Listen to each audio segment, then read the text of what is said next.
Are there any drummers in the house? I play percussion. That's because you couldn't play anything else. Shut up. Come here, dude. Hey, man. Did you touch my drum set?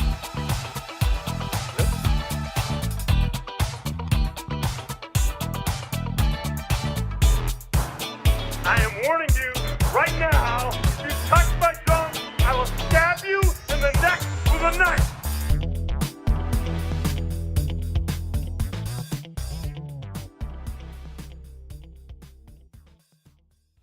Not quite my tempo. It's all good. No worries. Here we go. Ho! Welcome back to the Drumheads podcast. My name is Daniel, and this has been way too long without doing a podcast. I am super excited, as you could probably tell. This is episode 95. It is about damn time. So, anyways, this is with Seamus of Drum Gab. Now, this one is one it's been a long time coming. It was funny. Several months ago, Seamus had reached out to me on Facebook and was asking me some questions about how to do podcasting and all that fun stuff. So we had a conversation over FaceTime and, talked about, here's the service I use, struck a conversation, talked a little bit, and, I said, I'll have you on. So, had a date arranged, and then, how everything goes, it goes, mainly, I get a call from work, and they're like, hey, you gotta come in. I'm like, son of a bitch, I'm supposed to do something. So I finally got everything back in order. We've got the laptop functioning correctly, aka it's brand new, so there should be no problems. So I can start podcasting again, and it's super easy right now because it's not crashing on me. So, but it was great to have Seamus on, talking about, it's fun to talk about just drumming stuff and podcasting at the same time, because there's two things I love. So go check out Seamus's podcast. It's called Drum Gab. He's had on some fantastic guests. He's had Freddie Charles. He's had on Rami from A&F. He's had on Stan from Australia, Bricknell? Sure.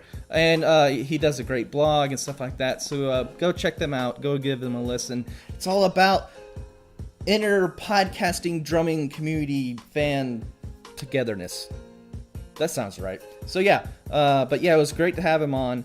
First Canadian on the podcast. So we're reaching another new country. So we've got several countries under our belt.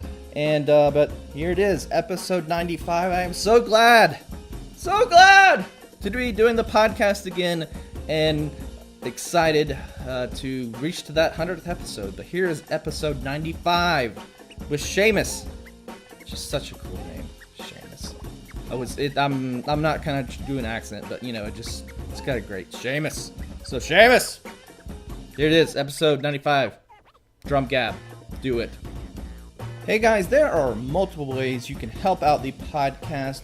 The first is you can go to iTunes and leave us a nice review. So 5 stars for the podcast. Also, going and subscribing to the podcast. So if you have an iPhone or your Android device, especially if you have an iPhone, go to the podcast app, look us up, and hit subscribe. It's so easy. A 5-year-old could do it, because I know my 5-year-old could do it. Also, you can become a Patreon member, so you can help the show, so we can help with updates and all that kind of great stuff. Or if you just want to donate to the podcast, you can go to our PayPal account. Also, be sure to go like us on Facebook, follow us on Twitter, go to Tumblr. I'm pretty sure you're on Instagram, but if you're not, go and do that as well. Everything is so much helpful. I don't know why I said it that way, but it sounded good. So yes, I will love you forever if you go do all of these things, or just one, but preferably all, maybe 2. It's up to you. Thanks. Hey guys, I want to thank Regal Tip for their support of the podcast. What a wonderful drumstick company they are. Very friendly to the drummers on the internet these days, and I love it. So if you want to find yourself a great pair of drumsticks, go to regaltip.com and you can find what you need. And if you need help, they will most happily reach out to you and find you what you need. So if you're looking for a certain length, certain diameter, certain tip, whatever, they will help you out and find you exactly what you need. And just want to thank them again for their support of the podcast and supporting independent, media like this. It's always wonderful. So again, thank you to Regal Tip, and go check them out. Do it.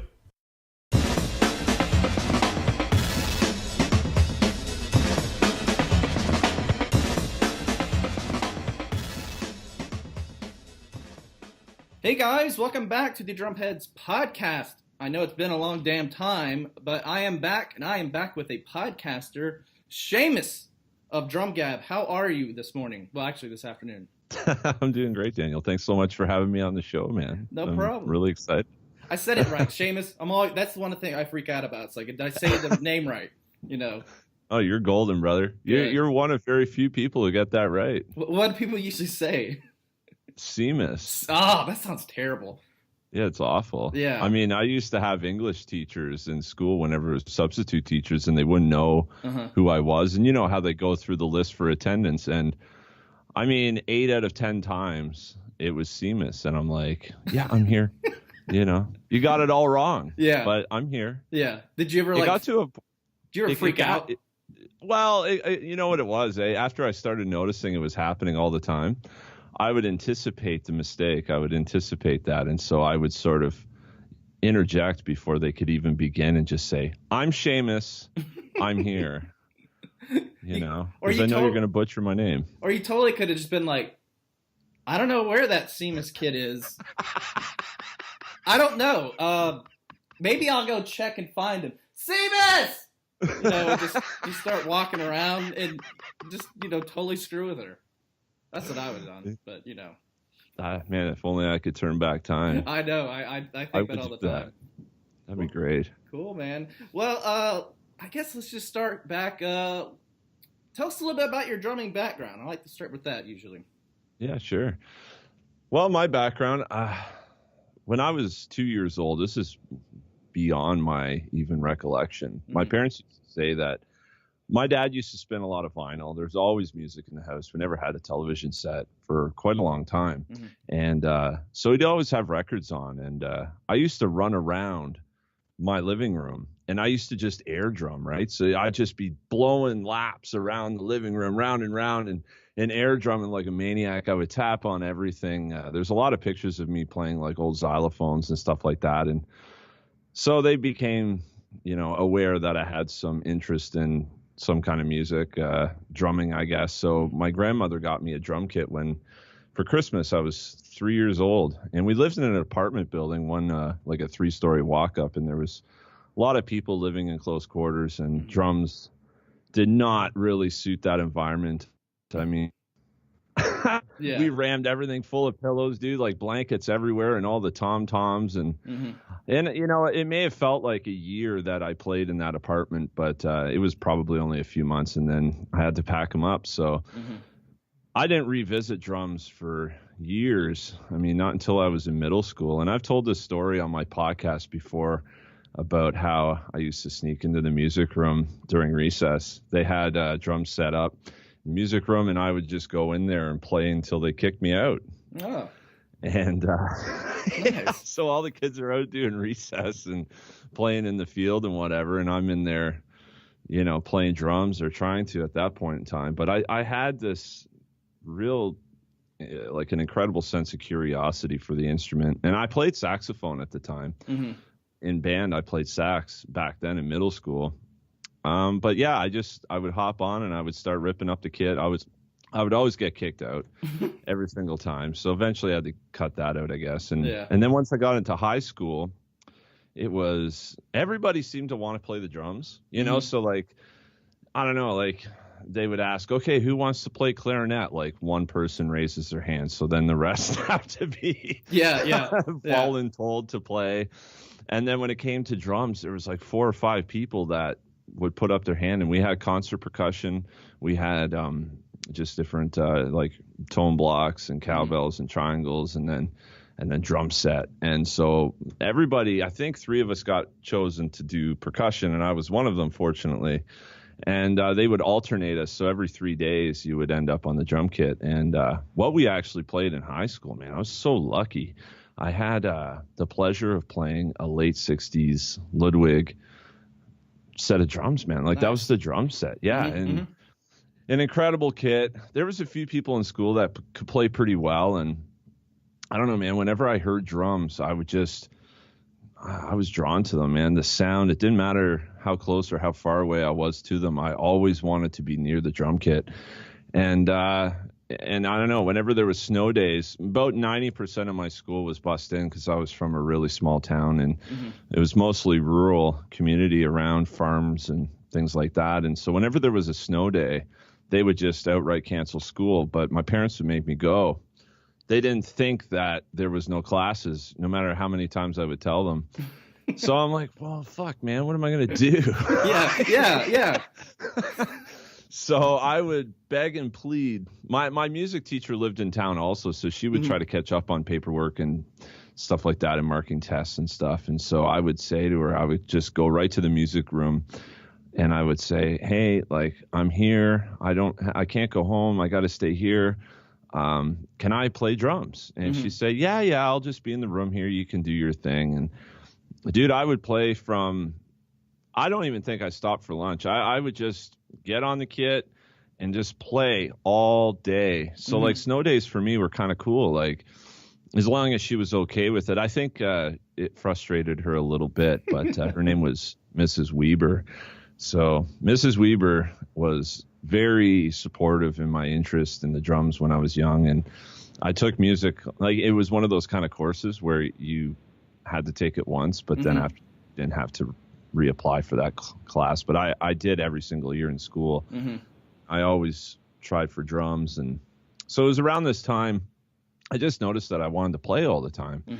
And so I finally said to my dad, I was like, Dad, man, like, I need some drums, man. Like, I really love doing this. And up until that point, I would show interest in activities and different hobbies, but it wouldn't last long. And they typically weren't cheap things. You know, it wasn't like inexpensive stuff that I was finding interest in. So he was sort of erring on the side of caution. And he had said to me, well, son, if you're going to play drums, like, you gotta just keep doing it. Like, if you're going to get these drums, you're not going to play them for 4 months. And then if you decide to pack it in, I'm going to be kind of choked. So I was like, no, man, like, I'm pretty certain that this is what I'm into. I've never been drawn to anything like this before. And so he had agreed that if I saved up half the money, that he would kick in the rest. Right. And so anyway, so I don't even know if I got quite halfway, and he noticed that I was really dedicated to this idea of getting a drum kit. And he's like, okay, let's go get the kit.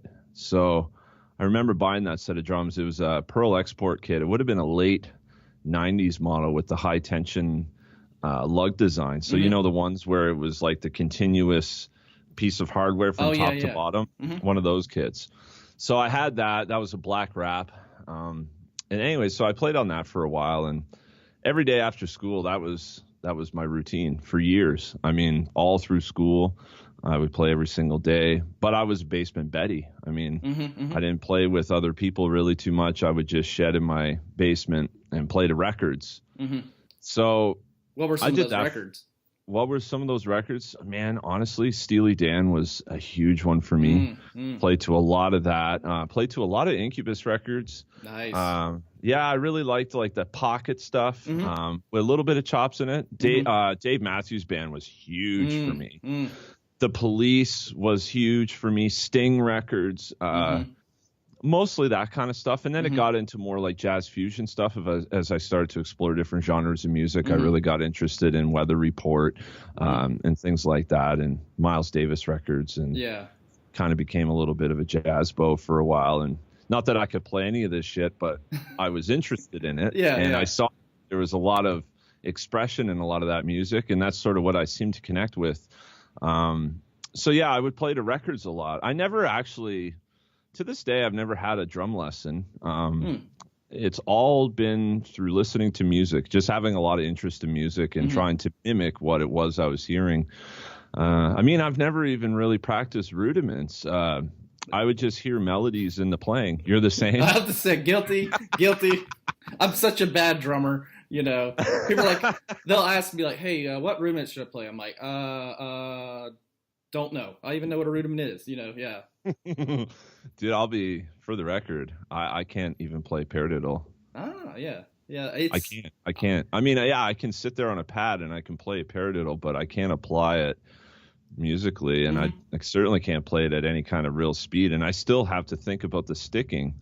I mean, that's where I'm at. I mean, but it's kind of funny because if I'm listening to melodies and I'm trying to play a melody or melodic idea, if I'm trying to orchestrate that idea across the drum set, I guess they're rudiments, but I don't even really know what they are. I sort of have these it's very broad how I look at it. Yeah. So yeah, I've never really had a lesson. Although I was fortunate in my last year of high school. There was these brothers, the Finocchios, that came to our school, and both brothers were musicians. Gabe was a guitar player and a vocalist, and then his brother Nate could play everything. And I mean, Gabe, you'd have to hand him like a piece of sheet music and say, here, this is what we're playing. Nate, you could say, hey, there's a tune that I heard on the radio. It kind of goes, da, da, da, da, da. And then he'd say, oh, yeah, it's that song. And then he'd play the whole fucking thing for you. And it's like, man, like he was a savant, and he could play everything. I guess the instrument he was best at was piano. He was an incredible piano player, really good vocalist too, but he was a badass drummer too, man. And so I spent a lot of time with him, and I guess being around him a lot and playing in church and stuff like that, I sort of cut my teeth a little bit more there. That's sort of brought to the next little level of my training or whatever. But yeah, man, it wasn't honestly until I left home that I started jamming with other people, and there was just no one around, dude. Like there wasn't anybody around me that I could just call up and say, hey, let's play.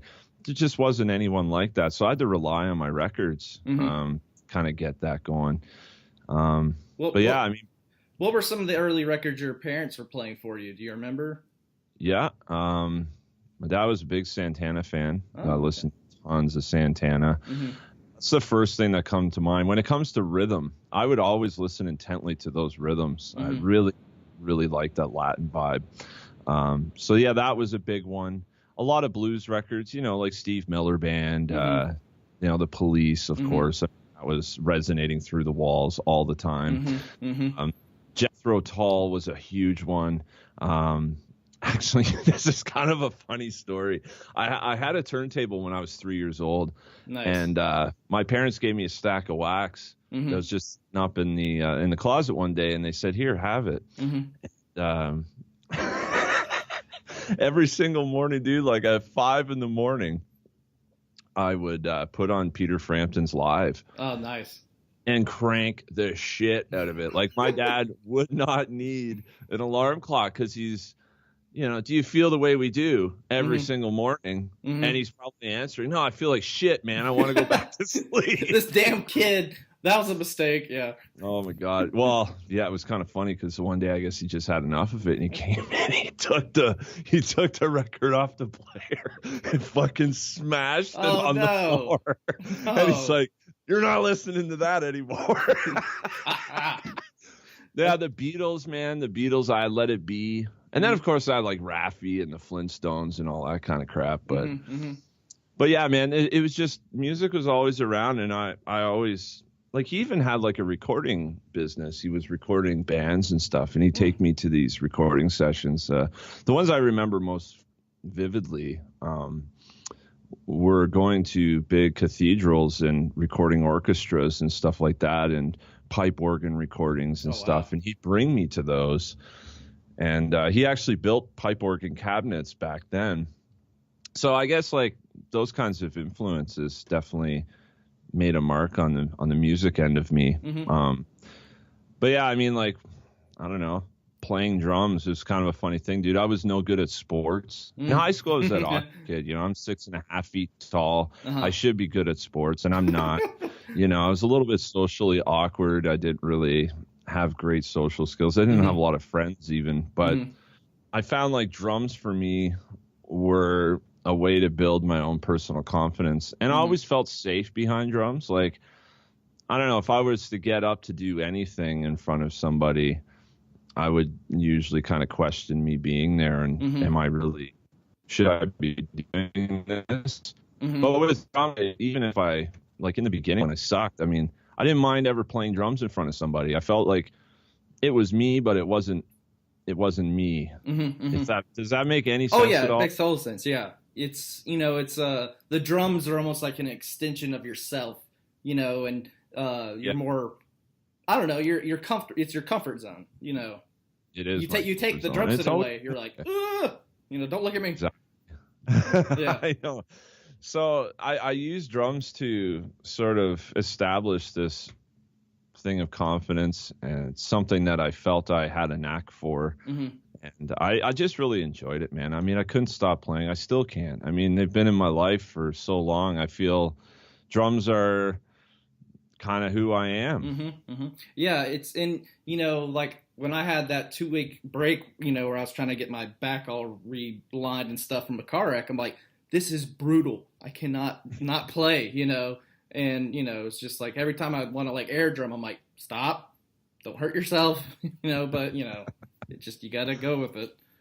But, absolutely. Yeah. So, did you continue to play drums when you got out of high school, or did you kind of just phase out a little bit? Yeah. So there was like a period there when I moved from my house where I was living, and I lived in an apartment. There was like a little void there where I hadn't met any players yet.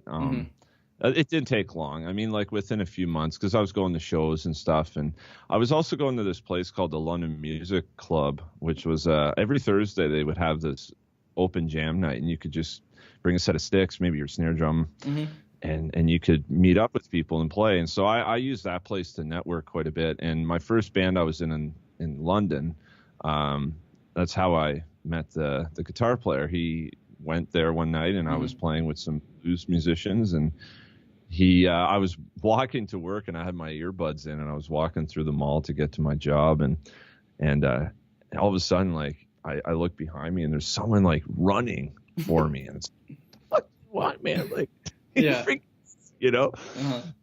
and he's like, yeah, man, I saw you the other night at the club, and you're throwing down, man. He's like, I'd really like to get you involved in some kind of musical project with this artist I do a duet thing with right now.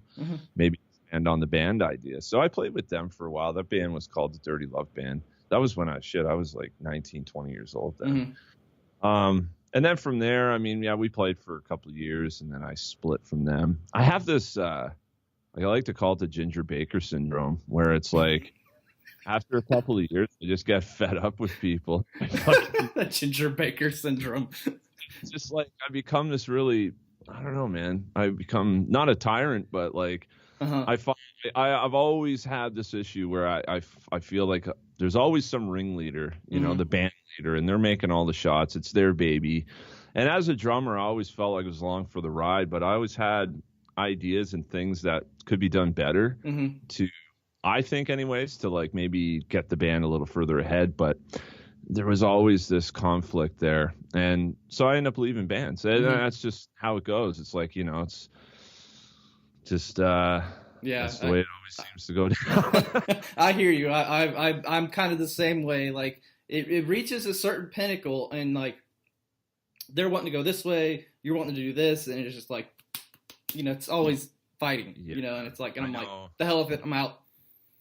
Yeah. Well, on that too, I lived with this guy for a while, and living with him was awful. Like that was like the final nail in the casket, man. Yeah, it's like, all right, now I know what you're like to live with. I know what you're like to be in a band with, and I think you're really selfish, and I don't really feel like I want to be helping you. And so I left. Right before they went on tour, they got another drummer, but it just didn't work out. And then I was in another band called the Gypsy Ghosts, that was a cool band, man. They're yeah, a lot of times people would ask us like, what kind of band are you? And we played a lot of soca rhythms. Like it was a lot of like worldly rhythms, some funky stuff, some like real greasy, like shit, like pirate music, man. Like it was crazy. Yeah. And like originally that band was all about like getting people involved. So like say you're at a show, they would throw a tambourine at you and invite you onto the stage, and it would just be a big music party on the stage. So it was a cool band. It was a large band. I think it was a 6-piece band. We had percussion. I played the drums, and we had saxophone, and there was some good tunes, man. Like that was a pretty cool band. But the same thing happened. I was trying to sort of, I don't know, like I just saw this conflict of interest, and I was about to have my son, and they wanted to go on tour, and I didn't see things going in the direction that they saw it going, and there was a little bit of a conflict there. So it's like, yeah, you know what, I better cut it off now before it's worse later on. Besides that, man, that's about it. I mean, I've jammed with a lot of people and all of that, but yeah, my pedigree is pretty slight. Yeah. Well, I mean, you know, you and I are kind of on the same path when it comes to how we balance life and our musical, you know, what we want to do musically and family and all that, you know, because, you know, you own a flower shop, correct? That's correct. Yeah. Yeah. And so, you know, that's your full-time job. And then, you know, you have the podcast on the side, then you've got the family as well. So you've got to learn to balance all three of these things. And it's, for me personally, I think it's like the best because it's kind of on my time. I'm not like really trying to focus on, you know, a band, you know, I'm focusing on, you know, trying to book a guest or all that stuff. And it, you know, you know, so someone like me, I like to kind of have that control. It sounds like you kind of like the same thing. You like that control aspect of it. Yeah. Well, and that's just it. The podcast for me it's sort of by accident, but what I see with it now is it's every idea that goes through my head, I can execute without having to pass it through 6 other people and have a vote on it, and always having some kind of friction along the way. I mean, it's a free project, man. I get to do what I want. And to be honest, I mean, talking to people, listening to people, I've always been a listener in a conversation in most cases. I'm that kind of person. And I love research. I love writing. So it sort of encapsulates every aspect or component of my interests outside of drumming with drumming. So it's pretty convenient in that aspect, and I don't have to leave anywhere to do it. I mean, I do it generally either in my apartment or I do it here in the shop, and I don't have to go anywhere. And it's really funny is that the entire time I've played drums, I've never had this kind of response from any kind of effort I put into it. I mean, I'm not in bars till 2 a.m. where everyone else is. Once they're done, they set down their shit and then they go out to the bar and drink beers until I'm done packing my shit up, and then I drive them all home. Yeah. You know, and then I don't get paid because we're putting everything back into the band. And it's like, fuck, man, like I can't do this forever, man. And like you said about balance, like for me, man, I love playing the drums. And you know what? I know a lot of nice people that I really like to jam with, and it's never going to be a serious thing. I do play at a golf club, like a private golf club, every couple of weeks now with a guy that's really super chill, and there's a little bit of cash, and it's fun, and I like it. But otherwise, man, I just like to sit down and play my drums. I like to jam with people and have good times, and I don't like this anticipation hanging over the entire thing of we got to make it into something. We got to sacrifice this. We got to put it into that. I don't really have the time, the resources, or the desire anymore to be involved in any kind of musical project into that kind of depth. For me, the podcast is good enough. Like that's what I really like. By accident, I didn't really think it would be something I would enjoy this much, but it turns out. Well, it's funny, you know, because you kind of started off as a blog and then kind of morphed into a podcast, right? That's right, yeah.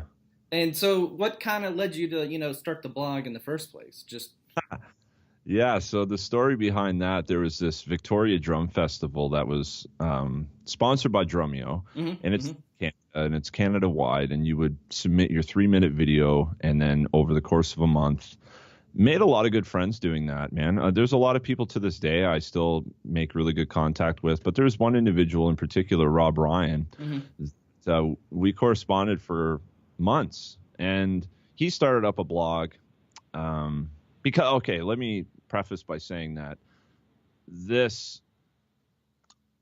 getting this video together and this solo thing, I've never been a drum solo guy. I've always been a pocket guy. And this is a drum solo, man. So I got to like expand on that a little more. And so I spent a lot of time shedding and just kind of get my chops together a little more than I ever have. And so I spent like 3 weeks really preparing for it. And what it did is it sort of created a sort of a shift in my lifestyle where I was spending a lot of time doing that and developing that rather than spending my time sort of lounging around and I guess sort of wasting more of my time in a sense. I mean, it's fun to watch shows and movies, and I still like doing that. But this little period sort of created a new habit in my lifestyle.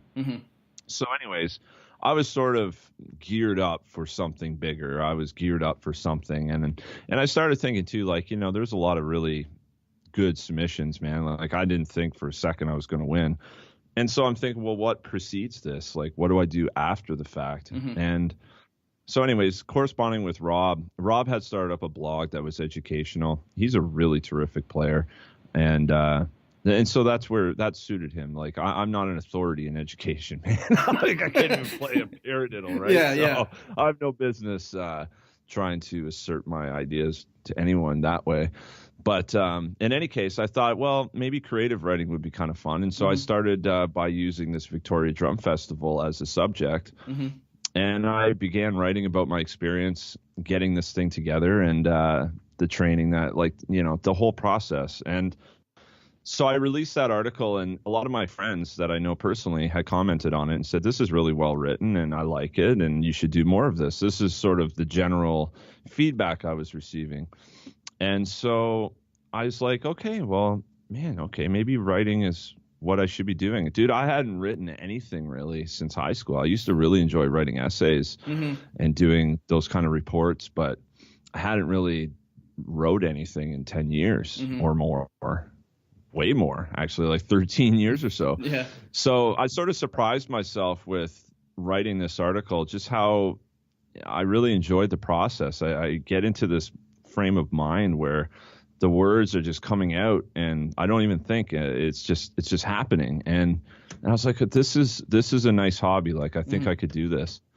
And so then I started wondering, like, how do I sustain this? Because I'm nobody. I don't have any connections. I don't have any subject matter that I can really dig up to write about. So I created this thing called the Weekly Warrior. And all I did that for really was, you know, to have a personal expectation that by the end of the week I would have written another article, and it keeps me going. Because the minute you stop and you miss a week, it's like working out.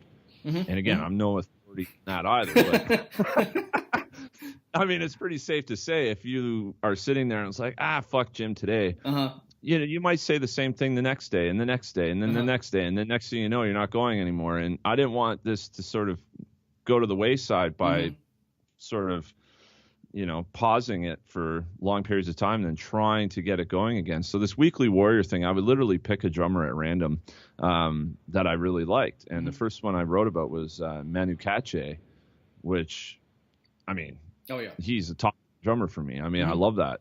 He's playing so much. I mean, so much of what I do is sort of modeled after his playing, because that's I was listening to a lot, and those Sting records and so forth. And it's super underrated. Oh, dude, he's so underrated. And it actually turns out that I think it was in 2016, he was the highest paid musician in history. Wow. For that year. Yeah, dude, he's getting paid more than anybody, like not just drums. And like hardly anyone knows about him. Like he just flies under the radar all the time. So anyways, I wrote about half a dozen of these articles, and you know what? A couple of them got retweeted back. Like, you know, Billy Ward got back and said, hey, man, cool article. And Scott Pilgrim did. And that's sort of how I originally formed that relationship almost a year before actually interviewing him on the podcast. And So, and then that sort of developed into, well, how about I reach out to some products, some different companies, and start writing these review articles? Maybe that's some subject matter I can tackle. And so Drum Dial was one. I got in touch with Rob Michael from Sweet Spot, and that's how we started getting along and becoming friends. And so I started writing that kind of crap. And then one day Rob was like, hey man, like, you should try this podcast idea. And dude, I'll tell you right now, I was scared out of my mind just with the thought of talking to people I've never met and like developing this rapport so quickly. And how am I going to do this? And I didn't understand any of the technical shit, like what's an RSS feed? What's a podcast host? How do I do this? Like, how do I make it? How do I record it? Like, I don't know what I'm doing, and I don't have a lot of money. Started researching, and I was using this service called Spreaker, which is bogus. Yeah. Anyway, but I didn't know shit from Shinola, right? So this is what I got to work with. So I threw together 6 episodes. The first 2 I did were face to face. I did them in a bar, one bar, and one in a restaurant. And I set down my iPhone and I'd record these these interviews. And that's how it started. And anyways, those 6 interviews went out. They're not on the internet at this point. I took them down. But in any case, then my son was born. And then I took a 2-month hiatus from Drum Gab. And dude, I'm telling you right now, if my wife wasn't so persistent and like encouraging me to get it going again, Drum Gab would have died then. Because I was up. Yeah, dude. I was up keeping my Instagram page. I do some reposts and stuff. Not a lot of original content. Yeah. But I wasn't writing anything. I wasn't doing the podcast at that point. I just sort of put the whole thing on hold. And again, like referring back to the gym analogy, it had been 2 months, right? So it could have easily died. And my wife, Rob Ryan, a handful of my buddies that were starting to catch on to what I was doing, that thought it was something worth pursuing, were like on me about it. And they're like, dude, get it going. I'm like, okay. And then dude, I'm so thankful that they saw something I didn't.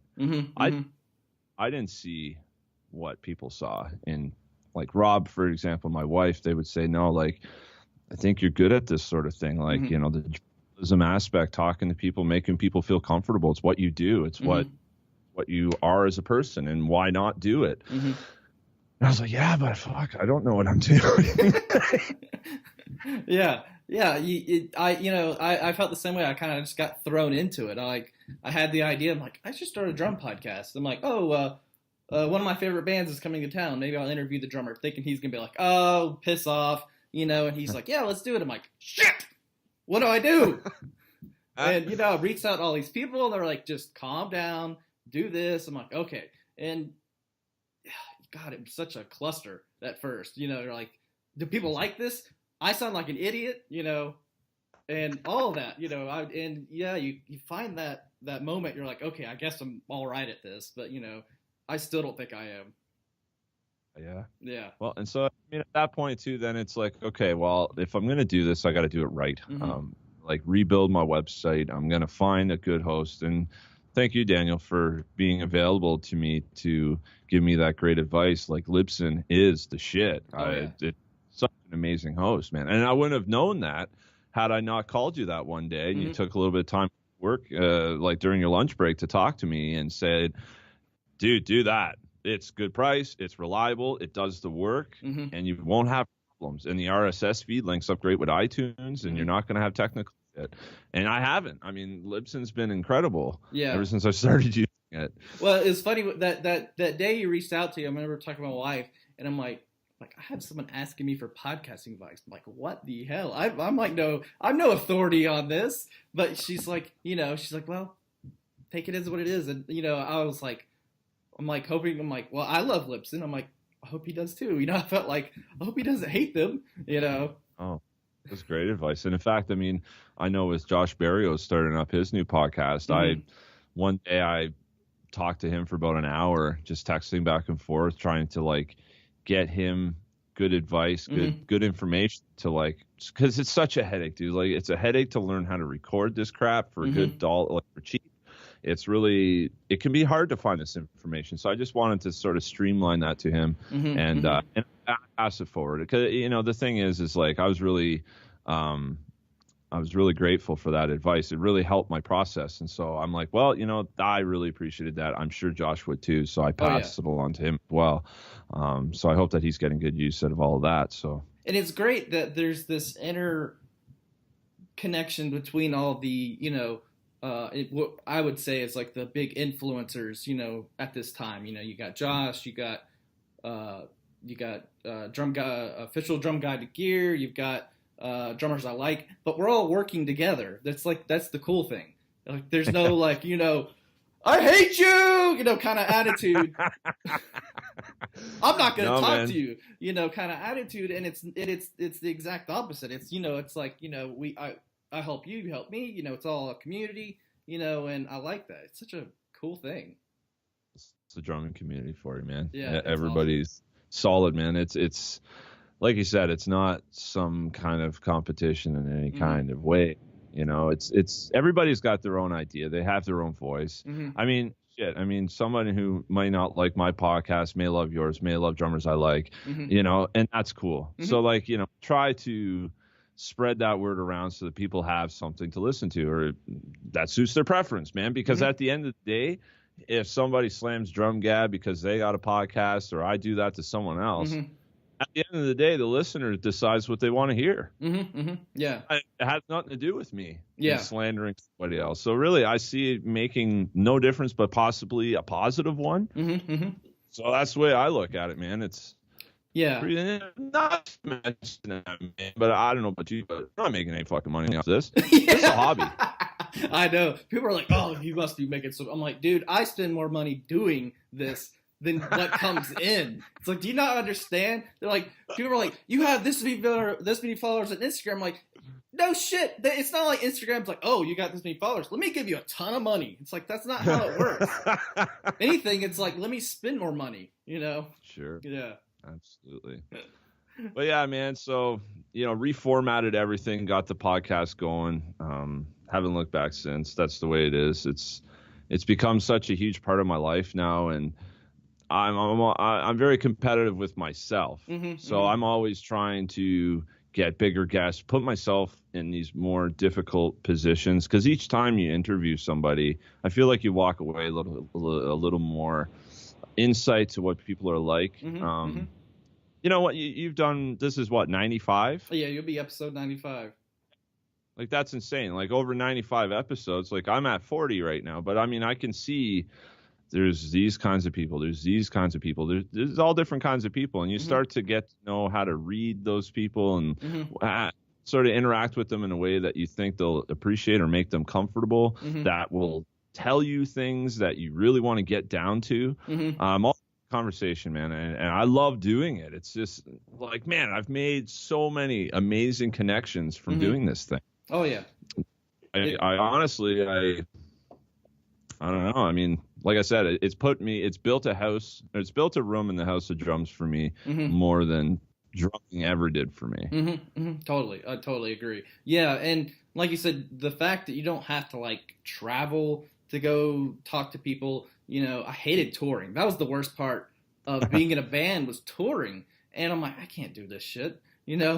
Like, I like my bed. I like being home, and, this is like, but I want to stay connected to the drumming community. And it's like, oh, this is perfect. I found it, That's the way I feel too. I mean, I never toured, but shit, I mean, if I go camping for 3 days, it's like, all right, I need home base. So only imagine like 2 weeks, a month, 2 months in a van full of sweaty dudes. Like, yeah, it's not fun. And like, it's funny because right now it's super quiet in my house because everyone's gone and they're at the beach, and they go for like a week or a little bit more. I can only take 4 days of it. So like, I don't like to be outside. I don't like sand. So I'm like, all right, look, I'll come, but it's only 4 days. And, my wife's like, she understands because, they love the beach and the kids love it. But, she knows that I need like that little break so I can just relax. So Absolutely. So your podcast guests, you've had such an array of different drummers, and you've also had some drum builders, which is those guys are fascinating to talk to. Yeah, especially absolutely. like Rami. He's got such a cool disposition about like how he makes drums, and yeah, that guy is just he's amazing when his attitude toward vintage drums and mimicking that, in his drum company. Oh, absolutely. What I really like about Rami is that he's got this 100-year plan, as he says. Mm-hmm. I mean, he's looking at this in the long term. I think he wants A&F to, be around even when he might not be, Mm-hmm. Talking to him was really cool because he's also got the artist background where he's got, he's got stories, man. Mm-hmm, like mm-hmm. He's got things to say that are from that end of it too. So like, not only is he a great storyteller, Mm-hmm. has lots of things that are of interest to listen to, but then he also has these drums, like you said, and his, I'll just say this right now, but I think Rami is one of the leaders in terms of social media marketing. Mm-hmm. Like Mm-hmm. that guy built that company online so fast and Mm-hmm. with so much, I don't know, like you look and if he tags me in a post or something, it's like, I'll get like out of nowhere, like a 6 or 7 notifications on my phone saying that A&F commented on a post I'm tagged in, and it's Mm-hmm. one of his own. And it's like, man, this guy talks to literally everybody Mm-hmm. that has anything to do with what he's posting. So he knows how to like connect the dots, Mm-hmm. And as far as like my guests go, like, yes, like you said, there's an array. I think like this is sort of my idea with the podcast. There's all these different kinds of guests that sort of bring different fortunes to the show. Mm-hmm. There's people that are grassroots that are excited to be on here. It might not be their first time around on a podcast. They're super compliant. They're Mm-hmm. like really excited. It's actually sort of a load off my shoulders because not to say that they're nobodies, but Mm-hmm. they're known. I have less stress Mm-hmm. about Mm-hmm. interviewing people, right? You know how that is. Oh yeah. So and then I try to get these people on that are, I call them boosters. Mm-hmm. Mm-hmm.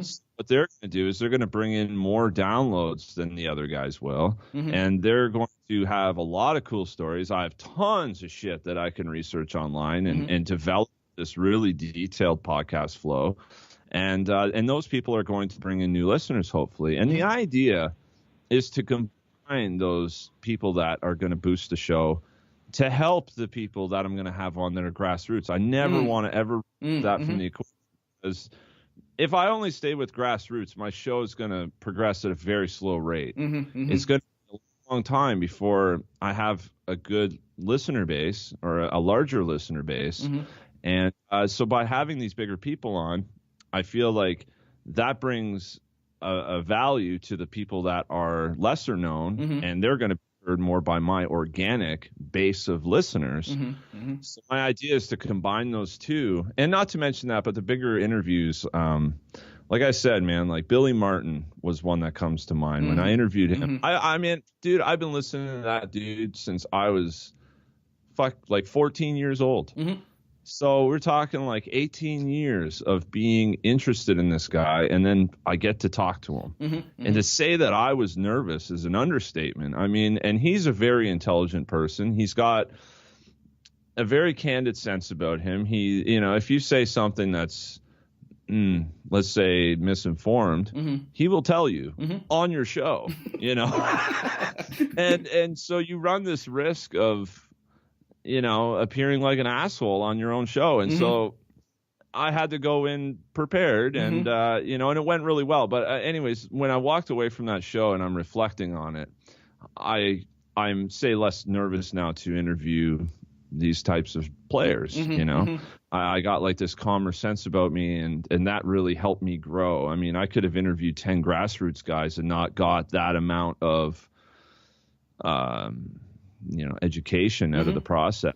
Yeah, by totally. just having him on the show, right? Yeah. So that's sort of what it is. It's supposed to sort of combine my skills and learn the process faster. It's also a way to accelerate the listener base and grow the show faster and provide more value to, those grassroots guys that I'm always rooting for. I mean, at the end of the day, like, I was actually talking to Larry Davidson at D'Addario maybe 3-4 months ago, and he was talking the show, and this was like, like I said, 3 or 4 months ago, and I had a lot of grassroots guys on the show at that point.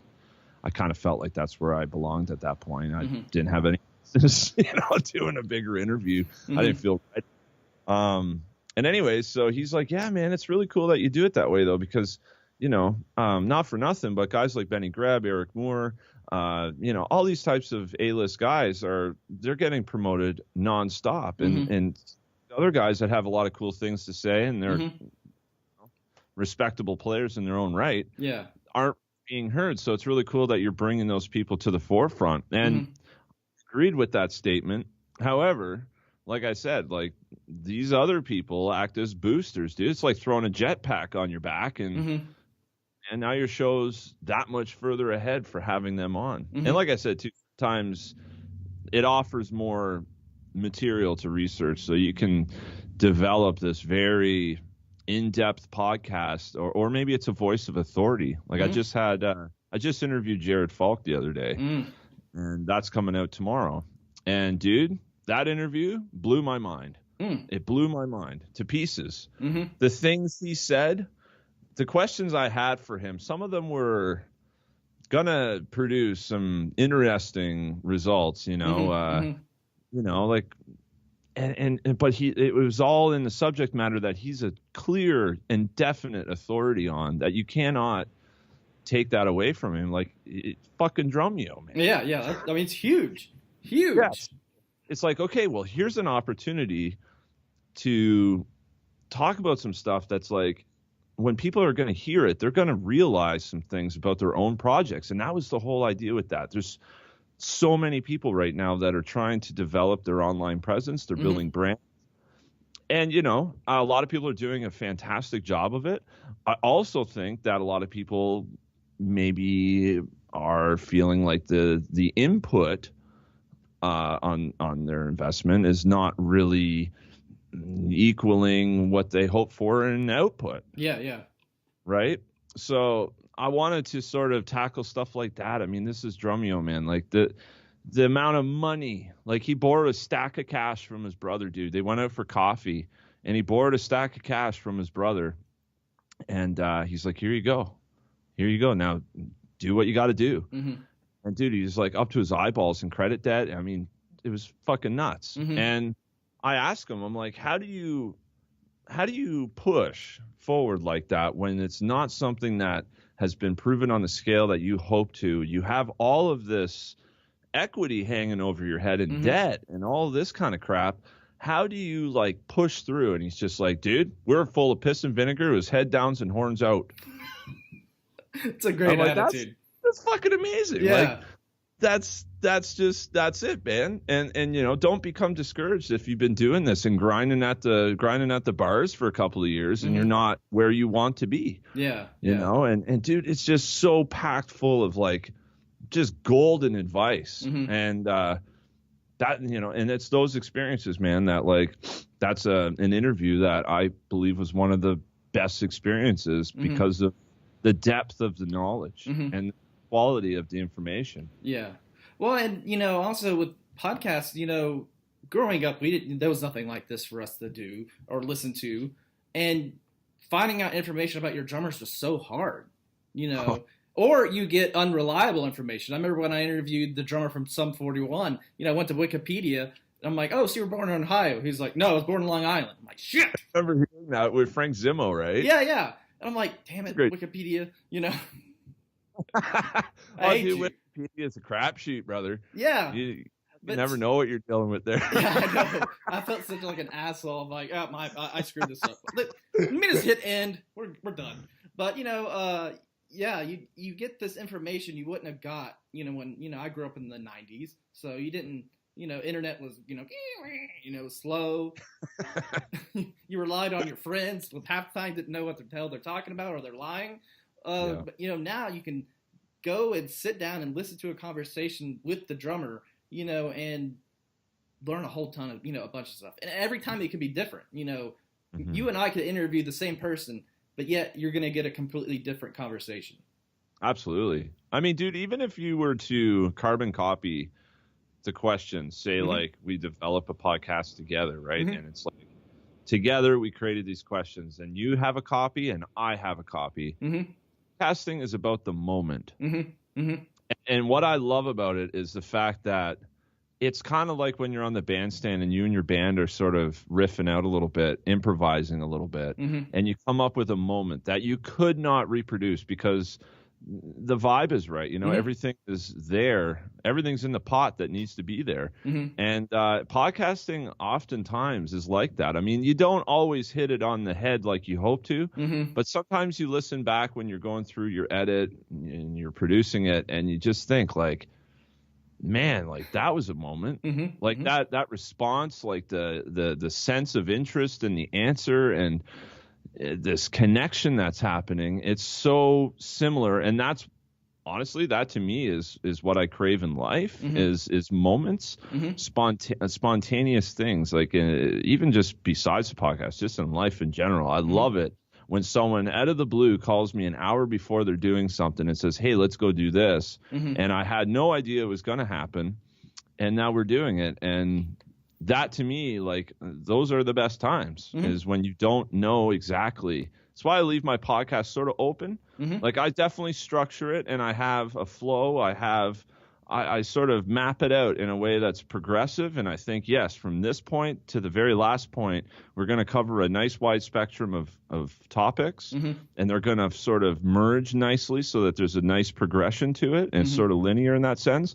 But then there's this like 30% of the podcast that's like completely open, Mm-hmm. where I might ask a question that's impromptu. I did not have any sort of plan to ask it, and those oftentimes produce the best answers. They produce the best moments, and I always leave it open to that. But yeah, dude, podcasting for me, I listened actually to an old episode that you had put out. That was a solo gig, and you had talked about like depression and stuff like that, Mm-hmm. and like how podcasting gives you this heightened of yourself, and like you really enjoy it. It does a lot for you. Mm-hmm. I'm very much the same way, dude. I've noticed ever since doing this podcast that I have a greater sense of confidence in myself Mm-hmm. when I'm interacting with people, not to mention the week-to-week training literally on having conversation. I notice now when I'm out with people that I've never met, Mm-hmm. I'm way better at starting a conversation and maintaining it, and there's Mm-hmm. not awkwardness there. It's always, so it benefits me in my life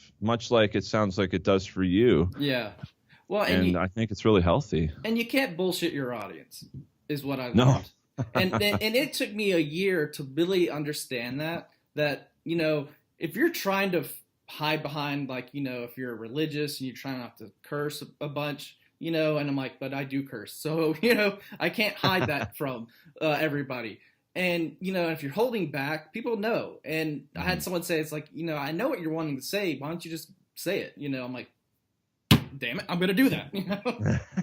So Man. and it's like you said, it's a process, and you gotta be open up to new ideas, which doing the podcast definitely opens you up to new ideas. Oh man, I actually thinking about that point is whenever I'm talking like the first 20 episodes, Mm-hmm. maybe, I would be sitting there and I'm going through it, I'm mixing it, I'm doing whatever I need to do to it. And I had such an issue with my voice. I didn't like the sound of it. I'm like, that's what I sound like.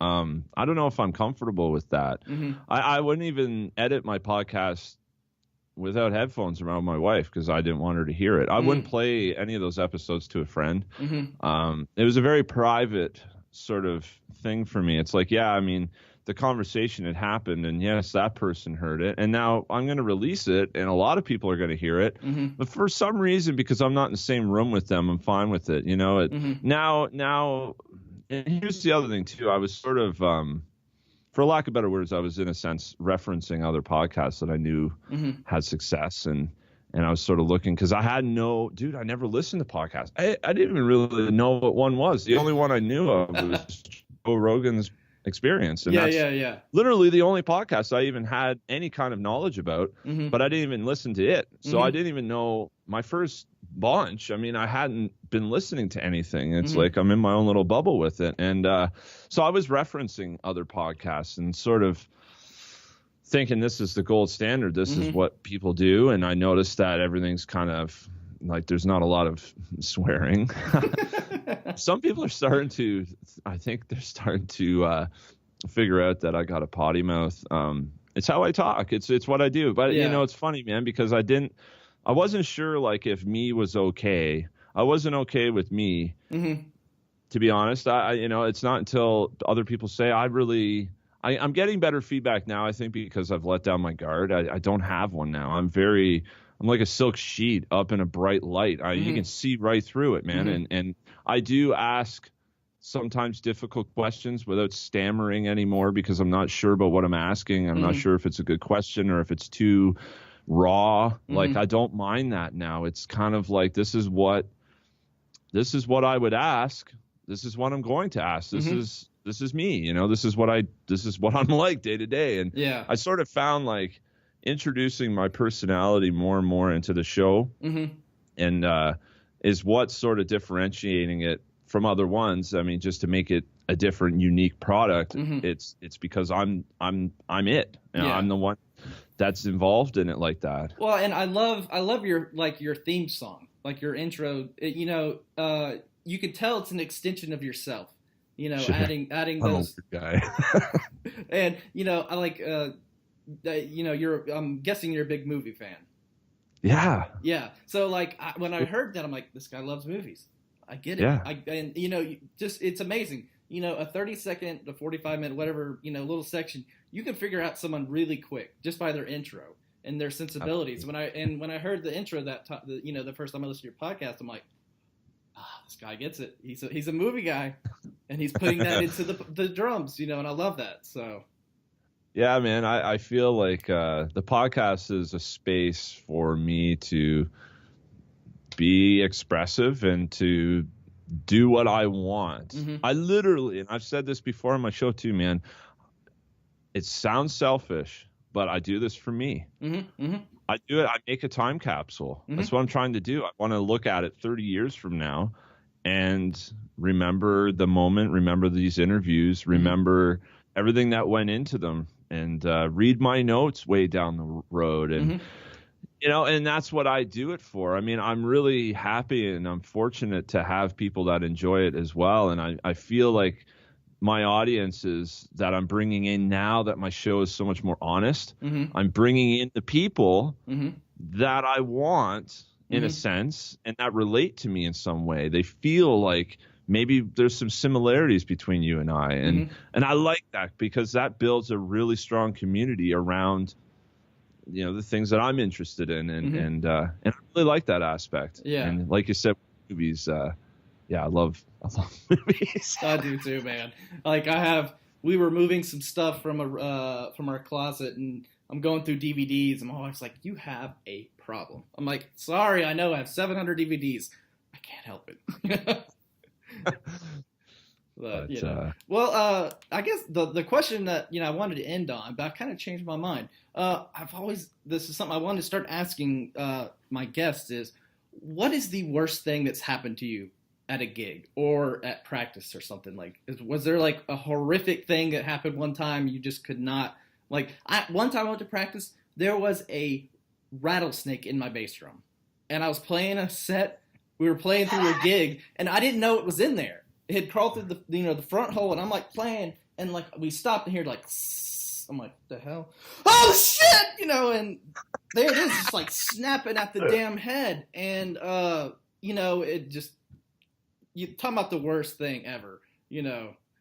And so, did you ever have like something like just out of the wall bonkers happen at a gig or a practice? Yeah, I got one for you. All right.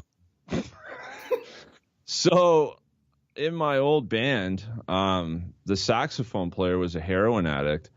So we had to get rid of him. And I sort of forwarded that idea, and I had found a young player from university Western University it was actually at a free jam. So I was jamming with this guy, Kim Lundberg, who was a professor at the university. And we do these free jams, jazz sort of shit. And he was the saxophone player, this kid.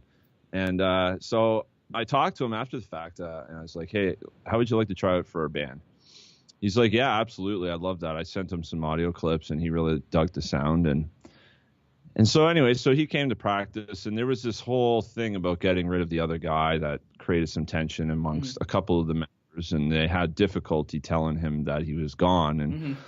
And so there was one person in the band that responded kind of poorly over time to that idea and got very upset at one of the practices. Everyone had sort of left, but it was me, the new sax player, and then a couple other fellows, and of course, and this one that had the big issue. And so there's a variety of beer cans on this island, and he started getting pretty revved up, and he swatted the beer cans towards the saxophone player.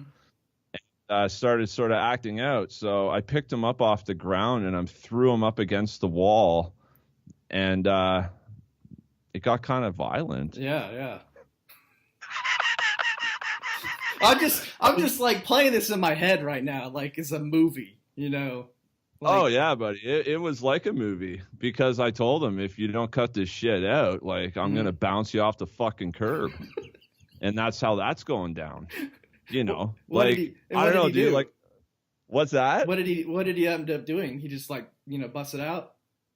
Oh, like after that? No, yeah. he was very calm. That's good. He wasn't. Let's just say he wasn't acting like a dick anymore. That's so. Good.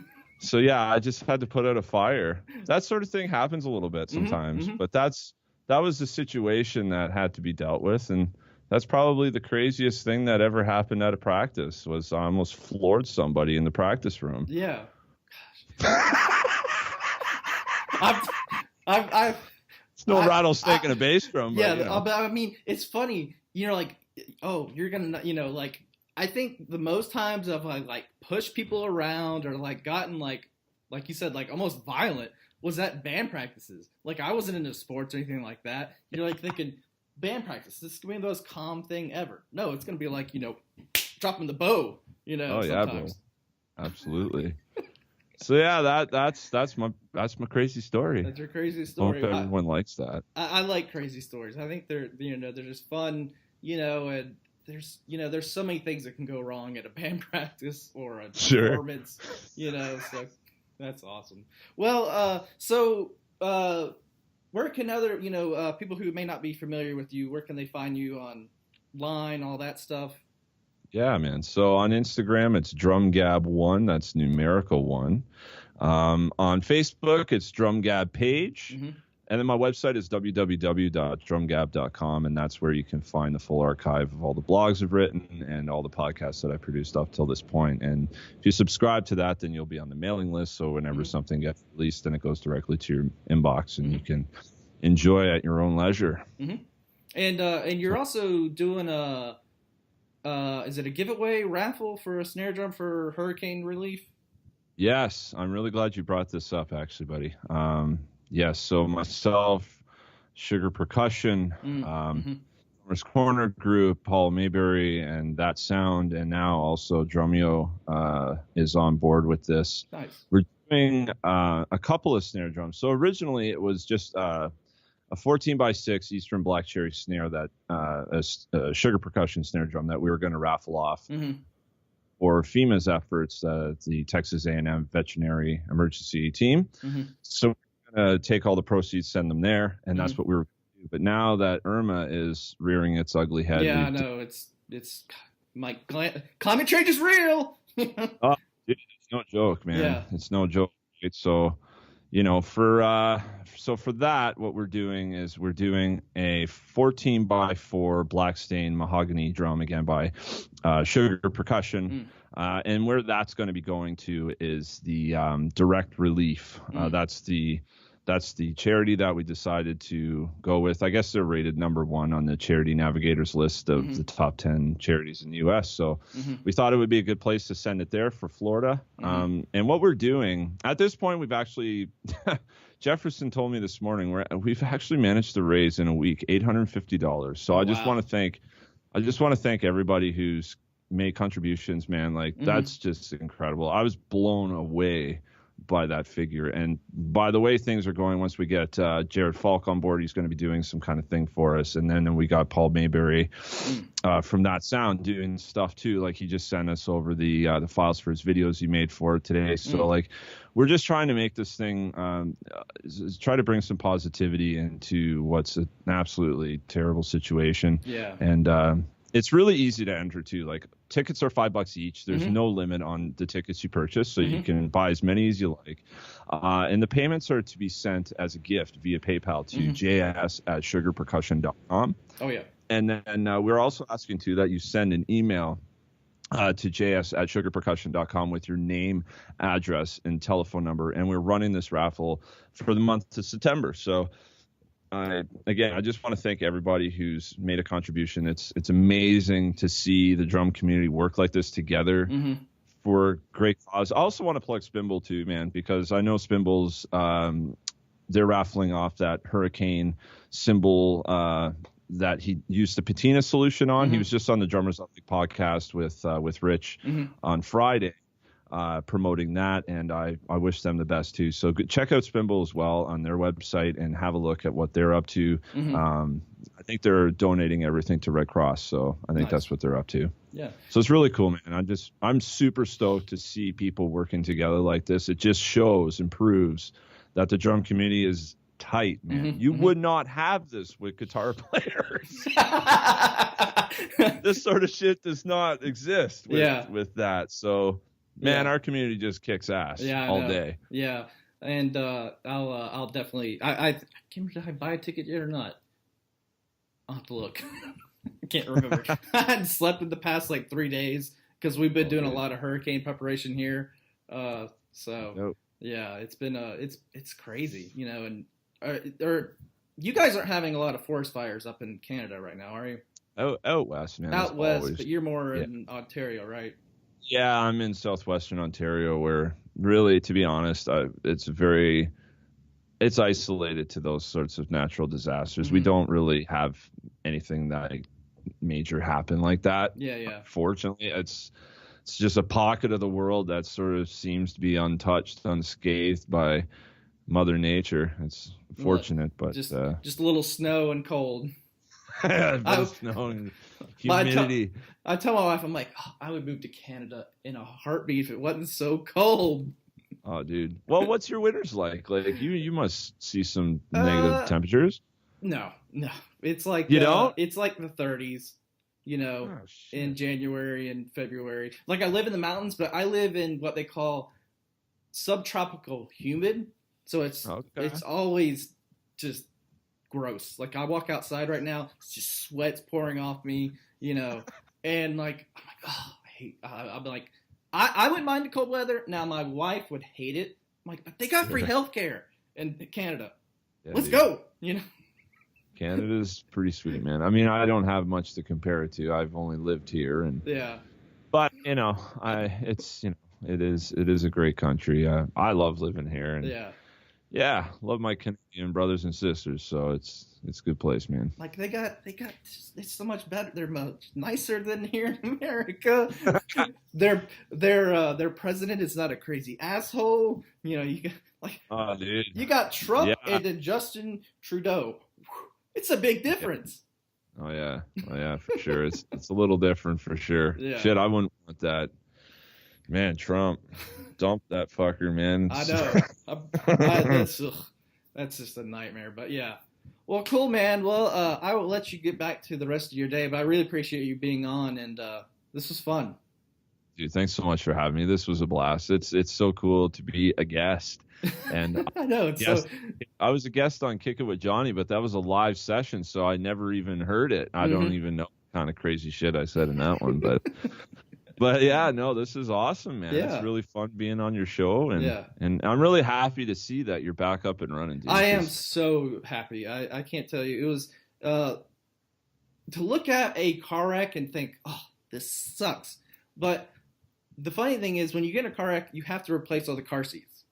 Well, I have 5 car seats. I got 4 kids, so you can replace them.